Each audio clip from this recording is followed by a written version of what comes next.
తొలిపలుకు channel కి స్వాగతం. నేను జ్యోతి. నేటి ముఖ్యాంశాలు చూద్దాం. కుటుంబ సమేతంగా సీఎం రేవంత్ రెడ్డి తిరుమల దర్శనం. ఘన స్వాగతం పలికిన టీడీపీ మంత్రులు. రీల్స్ మోజులో రైలు కింద పడి యువకుడి హంగామా. అరెస్ట్ చేసిన పోలీసులు. టీటీడీలో ఘనంగా వైకుంఠ ఏకాదశి. శ్రీవారిని దర్శించుకున్న నటి శ్రీలీల. ఐబొమ్మ నాది కాదు, కోర్టులో మాట్లాడతా. ఇమ్మడి రవి సంచలన వ్యాఖ్యలు. ఎంజీఎన్ఆర్జీఏ ముగింపుపై పంజాబ్ అసెంబ్లీలో ప్రత్యేక సమావేశం.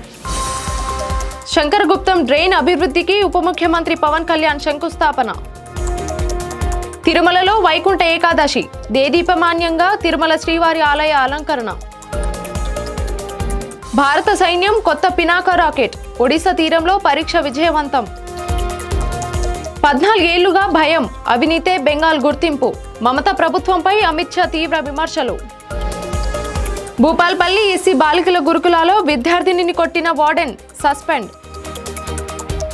ప్రత్యేక విమానంలో కుటుంబ సమేతంగా హైదరాబాద్ నుంచి తిరుపతి చేరుకున్న ముఖ్యమంత్రి రేవంత్ రెడ్డికి తిరుపతి విమానాశ్రయంలో టీడీపీ మంత్రులు పసుపు రంగు పుష్పగుచ్చాలతో ఘన స్వాగతం పలికారు. అనంతరం కుటుంబ సమేతంగా తిరుమల శ్రీవారిని దర్శించుకున్న సీఎం ఉదయం వీఐపీ విరామ దర్శనం సమయంలో స్వామివారి సేవలో పాల్గొన్నారు.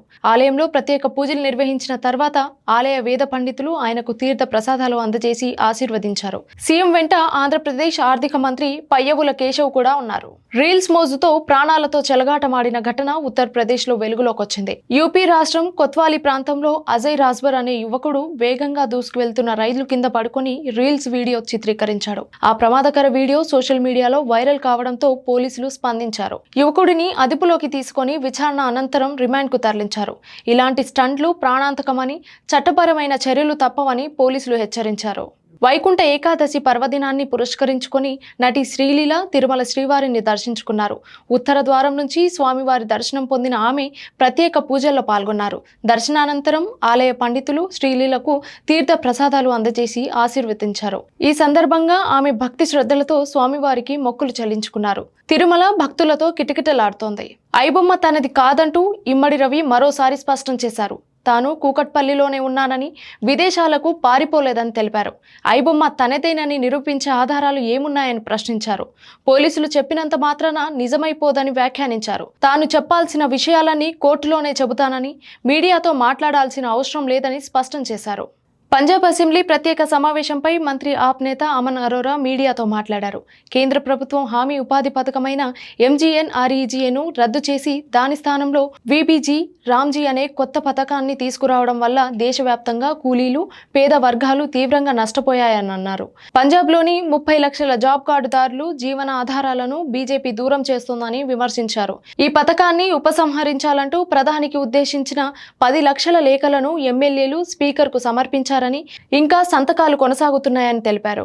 కోనసీమ జిల్లాలో శంకర్ గుప్తం మేజర్ డ్రైన్ ఆధునీకరణ పనులకు ఉప ముఖ్యమంత్రి పవన్ కళ్యాణ్ మంగళగిరి క్యాంప్ కార్యాలయం నుంచి వర్చువల్ గా శంకుస్థాపన చేశారు. ఈ కార్యక్రమంలో నీటిపారుదల శాఖ మంత్రి రామ్నాయుడు, రాజోలు ఎమ్మెల్యే దేవ వరప్రసాద్, జిల్లా కలెక్టర్, ఇతర అధికారులు పాల్గొన్నారు. కోనసీమ కొబ్బరి రైతులకు హామీగా 20.77 కోట్ల వ్యయంతో ఈ పనులు చేపడుతున్నట్లు తెలిపారు. ఉప ముఖ్యమంత్రి పవన్ కళ్యాణ్ 45 రోజుల్లో సమస్యను పరిష్కరిస్తామని హామీ ఇచ్చారు. వైకుంఠ ఏకాదశి సందర్భంగా తిరుమల శ్రీవారి ఆలయంలో ఆధ్యాత్మిక వైభవం ఆకాశాన్ని అంటుతోంది. భక్తులు ఉదయం నుంచి భారీ సంఖ్యలో ఆలయానికి చేరి స్వామివారి దర్శనం చేసుకుంటున్నారు. ప్రత్యేక పూజలు, అలంకరణలు, భక్తి, సంగీత కార్యక్రమాలలో ఆలయ పరిసరాలు ఆధ్యాత్మిక శోభను సంతరించుకున్నాయి. తిరుమల క్షేత్రాలు భక్తుల రద్దీతో కిక్కిరిసిపోయాయి. భక్త పారవస్యంతో గోవింద నామస్మరణతో నిండిపోయింది. భారత సైన్యం తన యుద్ధ సామర్థ్యాన్ని పెంచుకునే క్రమంలో ఒడిశా తీరంలో పినాక లాంగ్ రేంజ్ రాకెట్ను విజయవంతంగా పరీక్షించింది. ఈ రాకెట్ ఎక్కువ దూరంలో ఉన్న శత్రు లక్ష్యాలను ఛేదించగలదు. అలాగే సరికొత్త గైడెన్స్ సాంకేతికతతో రూపొందించబడింది. ఈ పరీక్ష విజయవంతం కావడంతో భారత్ రక్షణ రంగంలో మరింత బలపడినట్టే అని నిపుణులు చెబుతున్నారు. ఈ రాకెట్ భవిష్యత్తులో దేశ భద్రతకు కీలకంగా నిలుస్తుందని విశ్లేషిస్తున్నారు. పశ్చిమ బెంగాల్లో గత 14 ఏళ్లుగా భయం, అవినీతినే రాష్ట్రానికి గుర్తింపుగా మారాయని కేంద్ర హోంమంత్రి అమిత్ షా, ముఖ్యమంత్రి మమతా బెనర్జీ నేతృత్వంలోని తృణమూల్ కాంగ్రెస్ ప్రభుత్వంపై తీవ్ర స్థాయిలో విమర్శలు చేశారు. కోల్కతాలో నిర్వహించిన మీడియా సమావేశంలో ఆయన ఈ వ్యాఖ్యలు చేశారు. మమతా ప్రభుత్వ అవినీతి కారణంగా బెంగాల్లో అభివృద్ధి పూర్తిగా ఆగిపోయిందని అమిత్ షా ఆరోపించారు. ప్రధాని నరేంద్ర మోదీ ప్రారంభించిన సంక్షేమ పథకాలన్నీ ఇక్కడ టోల్ సిండికేట్లు బలవుతున్నాయని అన్నారు. భయం, అవినీతి 14 ఏళ్లుగా పశ్చిమ బెంగాల్కు గుర్తింపుగా మారాయి. 2026 ఏప్రిల్ 15 తర్వాత బెంగాల్లో బీజేపీ ప్రభుత్వం ఏర్పడితే రాష్ట్ర వారసత్వం, సంస్కృతి పునర్జీవనానికి శ్రీకారం చుడుతుందని ఆయన తెలిపారు. తమిళనాడు ఉప ముఖ్యమంత్రి ఉదయనిధి స్టాలిన్ కోయంబత్తూరులో కొత్త హాకీ స్టేడియాన్ని అధికారికంగా ప్రారంభించారు. ఈ స్టేడియం రాష్ట్రంలోని క్రీడా అభివృద్ధికి కొత్త దిశను తీసుకురావడానికి, యువ క్రీడాకారులను ఆధునిక సౌకర్యాలను అందించడానికి నిర్మించామన్నారు.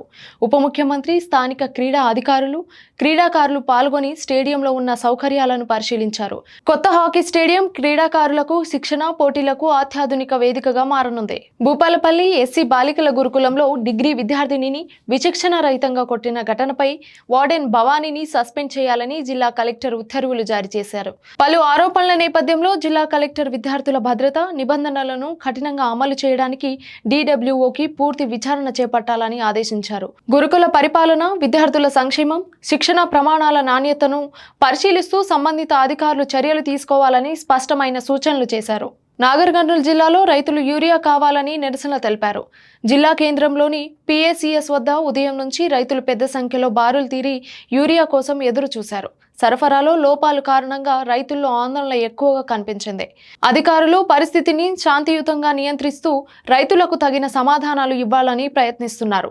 రైతులు తమ సమస్యలను ప్రభుత్వానికి తెలియజేసి యూరియా సరఫరాను తక్షణమే చేపట్టాలని కోరుతున్నారు. ఇది ఇవాల్టి బులెటిన్ అప్డేట్స్. మరొక బులెటిన్తో మళ్ళీ కలుద్దాం. చూస్తూ ఉండండి తొలి పలుకు టీవీ.